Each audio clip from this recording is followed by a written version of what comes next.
première chose, ça a été de penser évidemment aux victimes, aux différents services qui étaient sur le terrain pour secourir les victimes et les blessés, et d'avoir constaté aussi que cela avait été très efficace, parce que vraiment les services de secours, les pompiers, les policiers, les médecins, les infirmières ont vraiment été efficaces. Et puis après, c'est vrai que tout doucement, on se réveille en se disant, ben voilà, il faut continuer à vivre, mais ça va être très compliqué pour Bruxelles, parce que nous sommes une ville internationale, une ville qui vit du siège de l'Union européenne, mais aussi du siège de l'OTAN, on l'oublie parfois.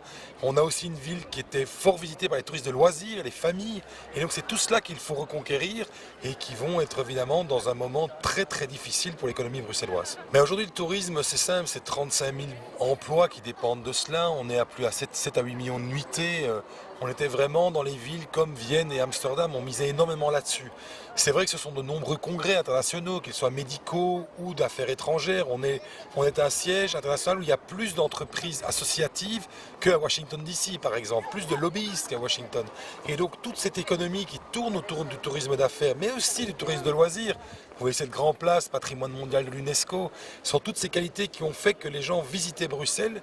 Aujourd'hui, il faut redonner confiance aux gens et leur remontrer que nous restons, quoi que puissent montrer les événements, une capitale sûre et convaincre le public de continuer à venir nous y visiter.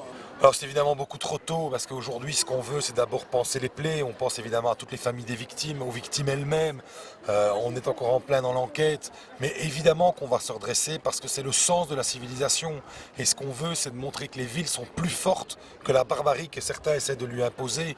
Oui, on va se redresser. La façon dont nous allons le faire, nos équipes sont préparées à cela et vont travailler là-dessus.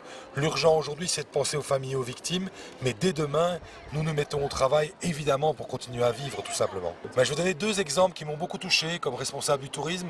Ça a été les hôtels qui ont accepté de donner des chambres gratuites pour des gens qui n'avaient pas de lieu de se loger, voire des citoyens qui ont accueilli chez eux aussi des gens qui étaient bloqués à l'aéroport, qui ne savaient pas où dormir, et ces taxis qui ont fonctionné sans... Souvent, on a tendance à critiquer les taxis, à dire qu'ils sont un peu opaques, que c'est pas toujours terrible.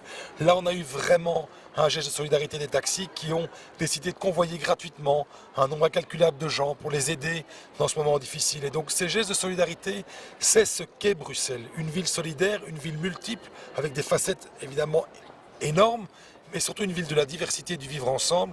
Et hier encore, la solidarité des Bruxellois l'a montré.